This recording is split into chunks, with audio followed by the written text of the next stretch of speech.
Hello students, আজকে দেখবো আমরা ডেফিসিয়েন্ট নাম্বার ইন পাইথন। ওকে, তো ডেফিসিয়েন্ট নাম্বারটা কি? দেখ, আমরা গতকাল শিখেছিলাম না অ্যাবান্ডেন্ট নাম্বার। তো একদম একই, শুধু কন্ডিশনটা চেঞ্জ হয়ে যাচ্ছে। অ্যাবান্ডেন্ট নাম্বারে এখানে কন্ডিশনটা লেখা ছিল দেখবি স্মলার, তাই না?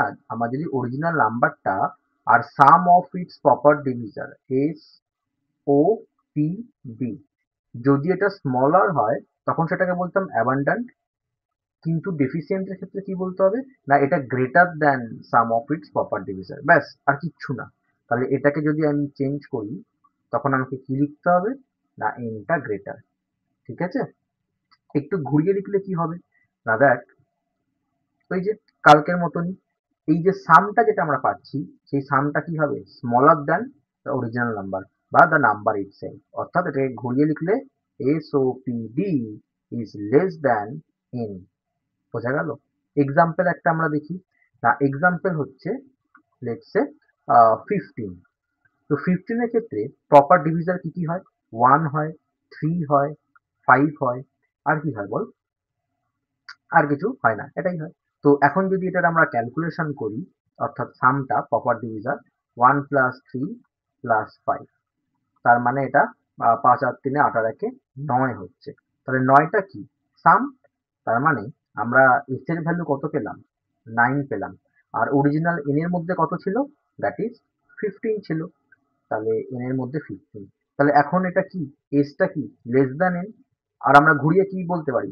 মানে ব্যাপারটা আমি বলতে চাইছি এরকম, দেখ। তাহলে 1 নম্বর কেস কি বলতে পারি? না, N is greater than S, একদম। আর 2 নম্বর ডেফিনিশন অনুযায়ী কি বলতে পারি? S is less than N. ব্যাস, হয়ে গেল। এটাকে বলা হয় ডেফিসিয়েন্ট নাম্বার। তাহলে অ্যাবান্ডেন্ট নাম্বারের প্রোগ্রামটাই, শুধু কন্ডিশনটা তুমি ঘুরিয়ে দাও তাহলেই হয়ে যাবে। খুব তাড়াতাড়ি আমরা কোডটা দেখব। দেখ, কোডটা হেডিংটা আমি দিয়েছি deficient number in Python, but কোডটা অ্যাবান্ডেন্ট নাম্বারই লেখা আছে এখানে।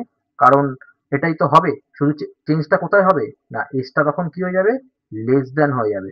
আর আমরা এটাকে ঘুরিয়ে লিখলে অরিজিনাল নাম্বারটা কি হয়ে যাবে? গ্রেটার দ্যান এস হয়ে যাবে, ব্যাস। আর কিচ্ছু চেঞ্জ হবে না। হ্যাঁ, এখানে নামটা তো চেঞ্জ করতেই হবে। ওকে, আমরা সিম্পল বলছি ডেফিসিয়েন্ট নাম্বার। ওকে, ইয়া, ডেফিসিয়েন্ট নাম্বার। তো এটাকেই আমি কপি করে নিলাম, এখানে পেস্ট করে দিচ্ছি। ওকে, নট ডেফিসিয়েন্ট নাম্বার, ব্যাস প্রোগ্রাম শেষ। আমরা রান করতে পারি। তাহলে দিলাম 15, 15 ইজ আ ডেফিসিয়েন্ট নাম্বার। আমি দিলাম 14ও হয়, 14 ইজ আ ডেফিসিয়েন্ট নাম্বার। আমি দিলাম 10, 10 ইজ আ ডেফিসিয়েন্ট নাম্বার। একটা র্যান্ডাম দিচ্ছি, লেটস সে 68, ডেফিসিয়েন্ট নাম্বার এটাও। আচ্ছা, আমরা দিলাম আমি দিলাম ধর 37, 37ও ডেফিসিয়েন্ট নাম্বার। ডেফিসিয়েন্ট নাম্বার প্রচুর আছে। ধর দিলাম 99, deficient number.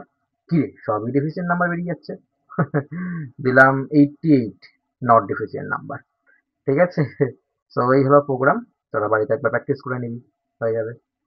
Okay, so thanks for watching.